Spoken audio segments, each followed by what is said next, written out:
All right, cheers. Welcome to a special edition of the Magical McDs. Cheers, Cheers. Amber. What are you drinking tonight? A little tequila, a little Canada Dry Fruit Splash Zero.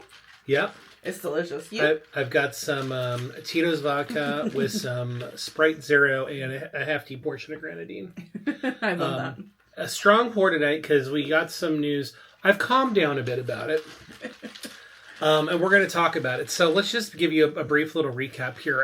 About 10 days ago, within the past 2 weeks, some news broke that originated with the guy who owns Touring Plans. Great website, by the way. Highly recommend. His name's Len Testa. And apparently he's really wired into the Disney community as somebody who's been doing this for a couple of decades. He knows what he's talking about. And it was basically that the plans for Villains Land have been scrapped, and that the orders came down from upon high, that the budget was of no concern. Do what you want. They want more grandiose developments. And you probably heard about it. I know there was a lot of coverage in the press. There were a lot of vloggers that covered this. And then it's funny because this morning, WDW News with Tom Corliss, who I also love. I really enjoy his show. He came on this morning to do his weekly update, and this was the first story they addressed, and he basically countered these rumors, saying it's not what they're hearing. Now, he did say there may have been a nugget of truth to them, but he basically discounted everything that Len Testa said, and that all of their contacts had said that the original plans are still on. Well, if only he could have waited a few more hours, because this morning at 6 a.m., the Wrap dropped an amazing... And if you're not familiar with the Wrap, it's a trade industry publication in Los Angeles.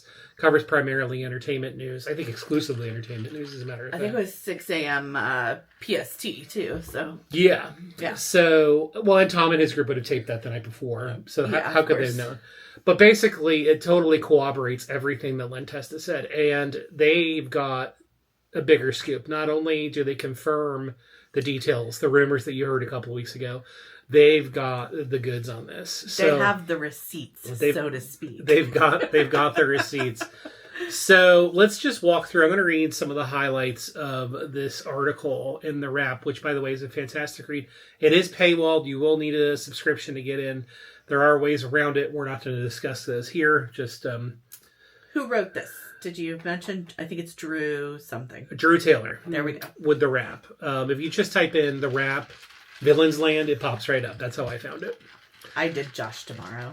Did you? Yeah, that pops up too. And I will show. I'll insert an image. I took an image of the cover shot that they used and the title of the article, so you'll be able to see all that. So they basically start off by saying how details have been scarce and non-existent about this new land. They talk about Len Testa's rumors, and then they really get into it to see what's going on. So apparently, the news is that right before the Imagineering team went on break at Christmas time for the holidays, they were told that when they came back, they were going to get new marching orders on Villains Land, right? So... And this backs up, I guess, some of the stuff that Josh D'Amaro himself has been saying. They reference a Harvard Business Review article where he's talking about Smugglers Run, the Millennium Falcon ride. And he wants people to not just like everything in Villains Land, he wants people to love it. The other thing that's motivating this rethink of Villains Land is the experience that Universal has had over at Epic Universe with the Isle of Berk, which has won, and the article mentions this, quite a few awards for being the best innovative land that's out there. And by the way, it is. I think It's amazing. Yeah, it's definitely one of our favorite lands. It's incredible. Whereas the original focus was kind of to emulate what they were doing in Dark Universe, the Monsters Land, so to speak. So the problem they're running into now is that while the cap on money may have been lifted, they obviously don't have a lot of time, because when Josh D'Amaro takes over as CEO later on this year, we know how slow Disney builds. They pay as you go to build these lands. So we were already looking at a 5-year timeline. The article mentions this may tack on, I think, a year is conservative. It says an additional year with like a rethink. So right. But it also does still mention 2029, which to me seems very optimistic. So, yeah. It So took 5 years to build Tron, y'all, and that was one ride. we'll see what they're going to do. But here, I mentioned the origin for this. The article mentions this. They say, according to several sources, the point of reference for Villain's Land has gone from Dark Universe, the Monsters Land in Epic Universe, to the Isle of Berk, a land centered on How to Train Your Dragons, which is also obviously at Epic Universe. So they mention here, Berk won the 2026 Thea Award for Outstanding Achievement in Theme Park Land category. It's obviously much more expansive than Dark Universe. It also has more rides. It's got more food options. It's got an immersive stage show, which is spectacular. And then a ton of exclusive merchandise. But they add at the end of this paragraph, crucially, it's brighter and more family friendly. And this is where I think the concern for Amber and I started to creep in.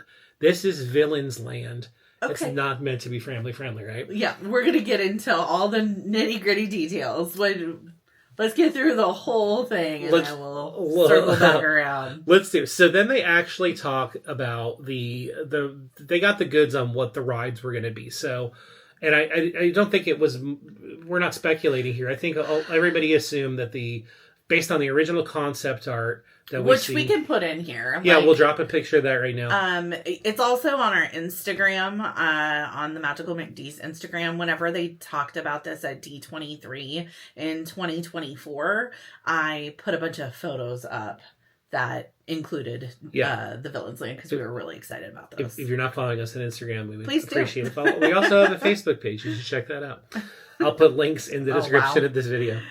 But, and they say there's a breaking down the land section in this article. So they say the original concept art for Villain's Land featured a large black roller coaster, and you can see it pretty clearly in the art. Mm-hmm. Its spindly track curving around the land, adorned with prickly thorn bushes from Sleeping Beauty. It would be one of 2 rides plotted for the area, along with dining and entertainment offerings. And all this was, of course, mentioned by Josh Tomorrow at the D23 presentation, which, as we all know, got a thundering round of applause when he announced Villain's Land, not family-friendly land. Love our Disney villains, right? Their evil ambition gives us endless possibilities to tell brand new stories. Which is why I'm so excited to announce we are building a Villain's Land in the Magic Kingdom.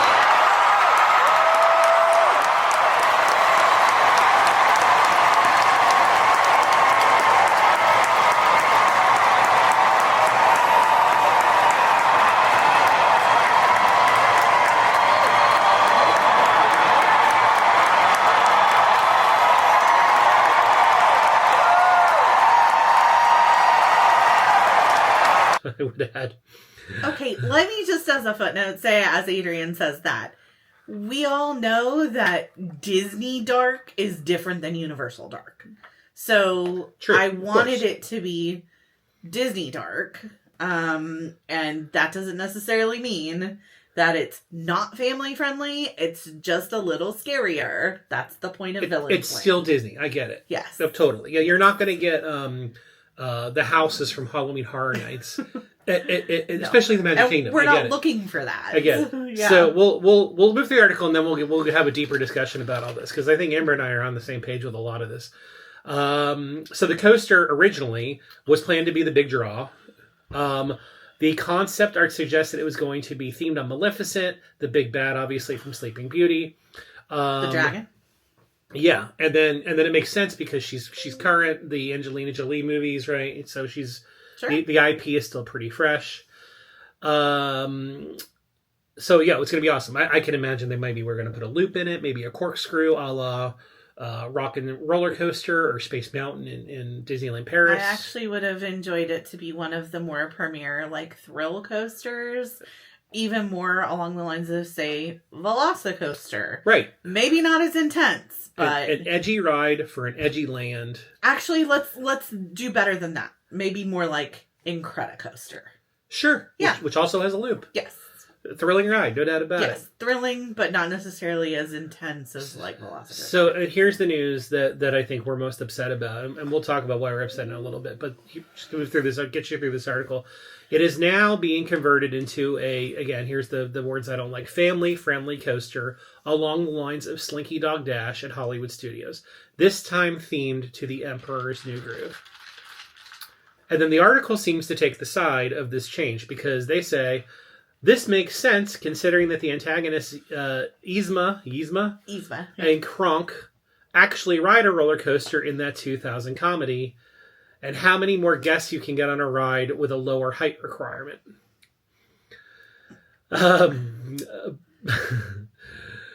Yes, okay, but before he says, I don't know that we should go through the whole article. I think we should start talking I'm going about to hit the highlights. There's only a couple more here. I'm not going to read it.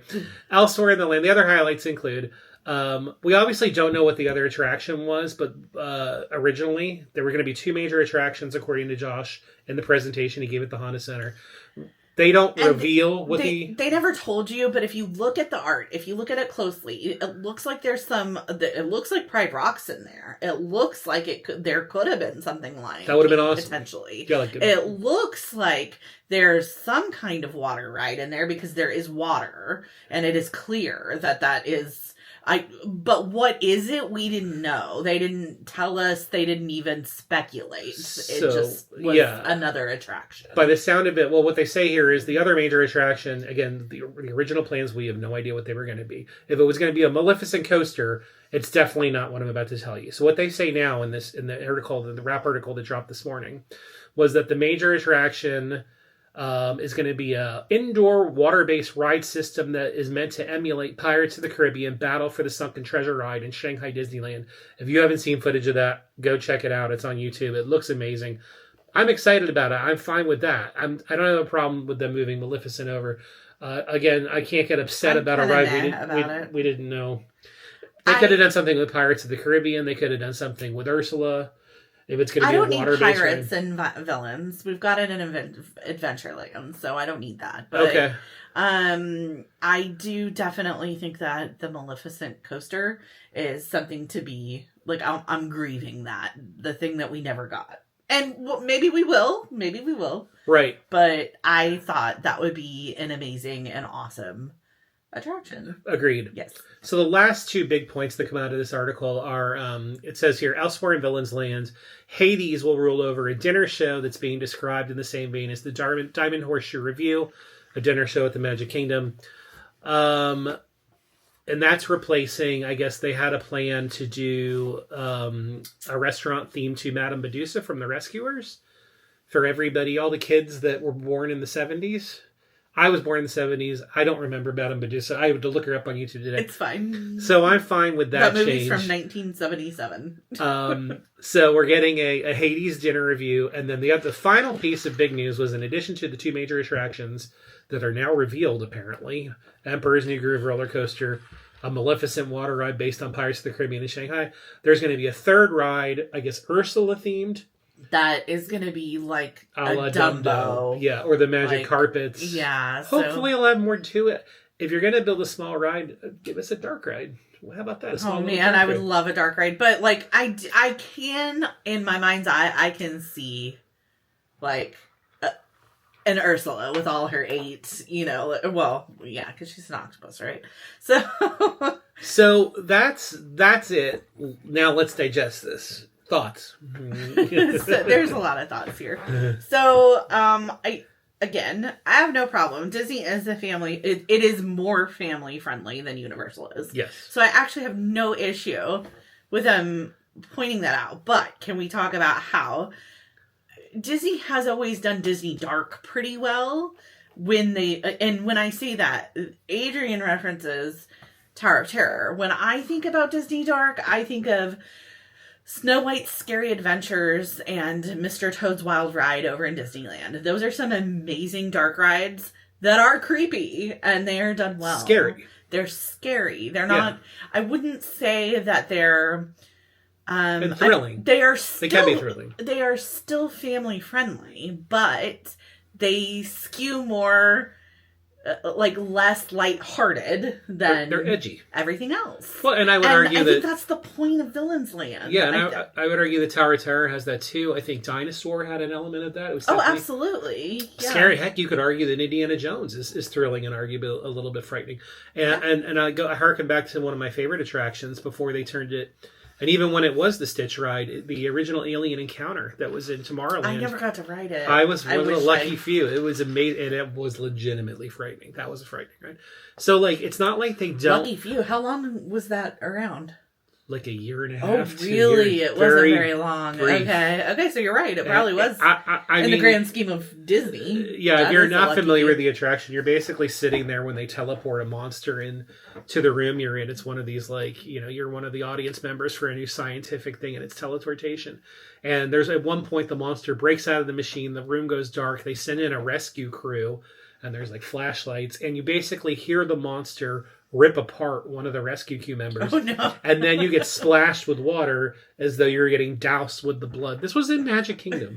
Yeah. That so sounds intense. I get the fact that they toned it down, but I think that's the kind of idea that would fly, and I think that's what the crowd went wild for at D23 in the Honda Center. That's what people are I know it's what we're looking for. I think it's what the crowd was looking for. They're not looking for family friendly.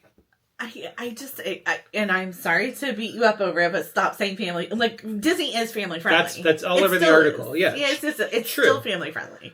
So we're not making the case that this should be terrifying and like children cannot go. Like, that's not the case I'm making at all. Yeah.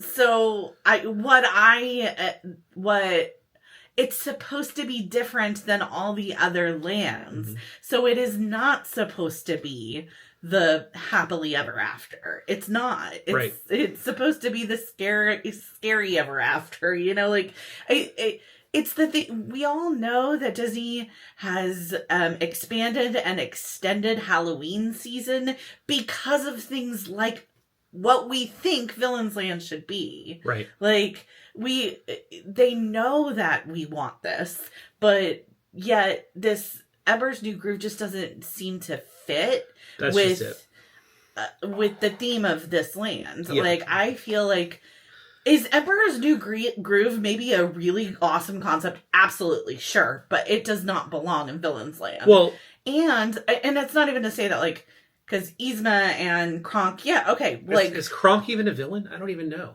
and that, if I could just interject here, and that's kind of the point. But when that movie came out in the year 2000, like, it does not hold a candle to the other movies of that era. Aladdin, A Lion King, even Tarzan. In the late 90s? Yeah. It was a it didn't make its money Or back. mid-90s. It grossed less than $170 million at the box office on a $100 million budget. It is not fondly remembered. I do think it has a It has a following. Sure, like any Disney property does. But yeah, but so my point about Emperor's New Groove as well is that I don't like how they're saying, like, it makes sense because the characters actually ride a roller coaster. Since when are we so on the nose about, like, our attraction being exactly, you know what I mean? Like, that just feels very, like, that's lazy to me. That doesn't, they said that they were going to reimagine, or the marching orders sounded like, at least how it's being reported, that it was like, go bigger, go better, this sounds lazy. That doesn't sound like it's imaginative. It sounds like you watch the movie and you're going to make a roller coaster. It just doesn't feel like it fits the vibe for this. It doesn't. Dark, yeah. the original concept art especially. Yeah. It's an attraction and a property that they could fit in. They could shoehorn it into any other land in any park they wanted to. Mm-hmm. You only have one shot. And by all means, do that. Put it somewhere. We're not opposed to Emperor's New Groove. Hell, have an Emperor's New Groove land somewhere else if you want to. I'm all for it. Yeah. But you only have one shot to get Villain's Land right, and I just feel like it's out of place. Now, the other thing I don't have a problem with is if you want to scale the ride back so it doesn't have loops and you want to get younger kids on it, and it's going to be akin to Slinky Dog Dash.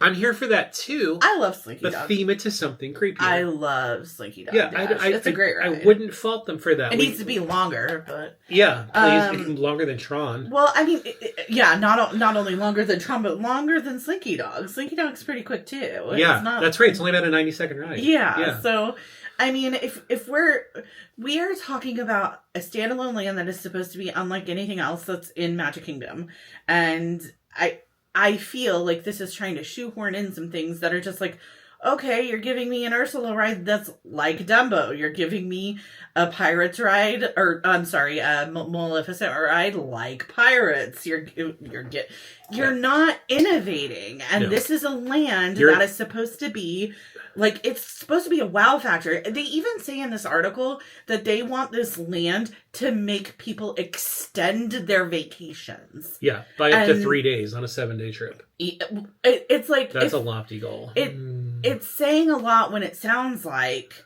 you are just trying to like copy paste from something else and put a different overlay on it. Don't do that. Give us something new and different. Well, I want to hit on something you just said a second ago. You said they aren't innovating, and I think that is my biggest fear here. When we read in this article in the wrap, and again, you should absolutely read it, that they are now using the Isle of Burke as a model for it. That's very concerning to me, because Isle of Burke is amazing is because it is what it is, and it's amazing because it's true to itself. It captures what Isle of Burke is if you watch the How to Train Your Dragon movies. You can't copy and paste that.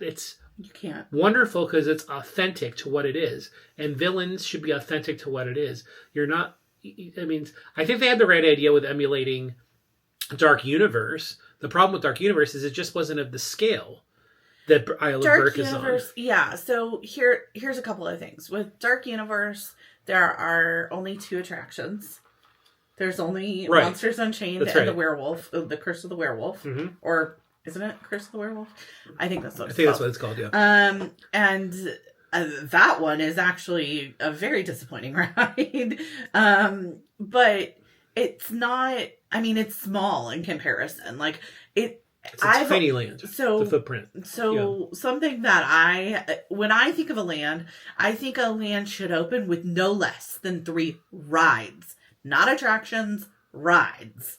They need to be like themed queues where you buckle in. Yeah. And then give us attractions like a show and some food. We need some quick service and some table service. We need a bar. It doesn't have to be a bar. I know it's Magic Kingdom and we really only have the one over at Skipper Canteen, but you know. And on the good side, with this reimagining, we will get 3 attractions, 3 rides, right? So that's one of the pros that we're hearing, is that at least we get that additional ride that they hadn't mentioned. I'm fine with the Hades overhaul, a dinner show with Hades. I'm just kind of mad about it, though. We'll see. I'll give them the benefit of the doubt on that. What I'd like to hear is that they're putting in a haunted... I would have preferred a Haunted Mansion restaurant, but if we're not going to get that, and it sounds like we're not, how about a Haunted Mansion parlor bar? So because the Beak and Barrel, Pirates of the Caribbean, incredibly successful, and we know from Disney Cruise Lines that the Haunted Mansion parlor bars are incredibly successful there. They're on 2 ships now. So look, if you're gonna kidify Villains Land, throw the adults a bone by giving us a Haunted Mansion bar. I would love that. If you don't give us a bar at all, that's okay. But I think it belongs. It would fit here. It would be a great... It's too bad Disney doesn't own the IP of DreamWorks, because DreamWorks nailed it in the Shrek movie with, what is it, the poison apple? Oh, yeah. Which is straight up a villain's... Yes. Captain Hook is the bartender. Yeah. It is cool. Sorry, I got Hades? Sidetracked. That's okay. If you don't give us a bar, that's okay. But so I'm complaining that you're like copying and pasting ideas from things in other places. But let me say, if you're gonna do that, maybe copy and paste a few things from the cruise line that we know has been working. Yeah. Like, everybody says the Haunted Mansion bar is worth it. It's like you go, you spend 45 minutes there. It's like a show that you get to enjoy and experience. That's so cool. I mean, they have a Cruella de Vil like piano bar that sounds amazing too on one of the ships. There are that would tons, work. Put that in Bill's. That's what I'm saying. Yeah. Like, I mean, if you're going to do some things that you've already done, maybe give us some of that stuff here on land versus, because you know what? There's plenty of people that may never go on a Disney cruise ship. So yeah, I mean, I think that would be, you can make it innovative to some degree. Right. That it is unlike, I mean, and again, I'm not saying like exactly the same, but it would be nice and I wouldn't complain about that. Well, and it's funny because the other thing they mentioned that's throughout the article is that the goal here too is not only to make it bigger and spend more money on it to make it grander, is obviously from a shareholder's perspective to maximize the return on investment. And I'm not going to fault any corporation for doing that. That at the end of the day, that's why they exist. So I understand a prefix menu at a Hades show. They'll make a lot of money on that. Sure. And they are in desperate need of more table service restaurants at the Magic Kingdom. I just hope they can up their food game a little good bit. ones. Yeah. And I don't, if this is a mass produced dinner show, I don't know that it'll check that box, but I'm willing to give them the benefit. We don't of know. doubt. Yeah. Yeah. So I guess the other thing that's a bummer about this is just, you know, we already talked about it's gonna expand the timeline out. It's gonna make it take a little longer, but I don't know. So it's a mixed bag, I think, is what we're trying to get to. I just don't want it to be an Emperor's New Groove. That really doesn't feel. I mean, okay, so let's talk appropriate. about that then. What do you? Okay, I love Maleficent. That's a great idea. I have no problem with Ursula. That's great. Yeah. But like, I don't even know what I could tell you that I want exactly. But I wouldn't have a problem with like a hodgepodge of villains in one ride. And I don't know how you would do it, but it's hard to do on a roller coaster because it's hard to have set pieces. Sure. Because you're moving so quickly through it. Sure. I mean, make a big, awesome dark ride. I don't know. Sure. But I don't know how that storyline looks. I don't know how you get them all together. But I mean, for a perfect example of like having all the villains together, everybody loves the Booty You parade and during Halloween, and that doesn't. I mean that's not a cohesive story. Yeah, it's just a bunch of villains. I'm okay with that. I don't know how or what that looks like. But it might be cool. I would have kept the coaster of Maleficent. I would have too. The centerpiece of the land could have been the dragon on the mountain that the roller coaster runs through. Yeah. If you're going to do a Shanghai Pirates of the Caribbean style water-based some sort of attraction, you could have used Ursula in that. You could have used Captain Hook in that because I know Captain Hook is a big influence on the land. But look, they're going to put Maleficent on this water-based ride, the Pirates of the Caribbean like attraction. The thought that popped into my head over Emperor's New Groove was I always harken back to the scene in Lion King where the hyenas lived and that Scar ruled over. That was really creepy. You could have a creepy boneyard, escape from I mean, can you imagine a terrifying hyena animatronic? You could do a really cool Scar animatronic. That'd be awesome. You could have the Mufasa falling off the. That might be a little too much for the kiddies. But I mean, you could do that in a shadow. Yeah. On the, you know what I mean? Like sure. A shadow. Sure. Yeah. Just showing you could do that. So there's any number of I just think more villains appropriate than a relatively, and again, I'm not trying to offend you if you're a fan of The Emperor's New Groove. It's a relatively obscure, financially mediocre hit for Disney that came out in the year 2000. Let's not compare it to The Lion King. I mean, I do feel like that there are very large gaps in what I mean, I know they have Magic Carpet, but there's no Aladdin representation anywhere else. Jafar's a wonderful villain. Like, I'm trying to think of, like, I know I'm a kid of the 90s. Like, I'm born in the 80s, like the scene where Aladdin has to escape from the collapsing. Yes. Where the genie's lamp was. Yeah. The lion or tiger, whatever, that was his awesome. mouth. Yeah. But I just don't get, I hope that I'm not so out of touch that all I want is the things of my childhood, but they were popular for a reason. They're remaking them live action now. Uh-huh. There's a reason for that. So I feel like the new crops of kids are still being exposed to these stories, and I don't feel like we're so out of touch with them. How did we have like an idea from The Rescuers from 1977 to The Emperor's New Groove, but very little in between? You know what I'm saying? Yeah. Like, I'm not upset about either of those ideas. I'm cool with either of them, both of them. Right. But I just feel like we're really missing an opportunity to do something new and different here. And and another point I wanted to make was, this is going to come out, let's say that it really does hypothetically come out, or if it premieres in 2029. It won't. I doubt it. But if it did. Oh, no way. But if it did, let's hypothetically just talk about it. That's 4 to 5 years after Epic. I hope you find something that pushes theme parks and themed lands forward and not just copying and pasting what's already been done. I said this, but and I don't mean to keep reiterating copy and paste, but do something that makes Universal go, oh man, guys, our next thing has to be even better than that now. That's kind of the point. And top it. Yeah, top it, because having that competition is what makes them both great. I agree. Yeah, but I'm just disappointed. I want some more, go along the lines of more Haunted Mansion like things. That kind of dark and creepy, and it creates atmosphere, and I agree. Gosh, is that your final thoughts on this? I guess I'm sad. We don't know that this will happen. Yeah, the article, like we said, they do have some very specific, very, very specific. Yeah, so, and they quote sources in Imaginary and Glendale, but nothing's done until it's done. So apparently the decisions are going to be made this week. This week? That's what they said in the article. They might. I don't remember seeing this week. The board's going to vote on this and decide to move forward or not.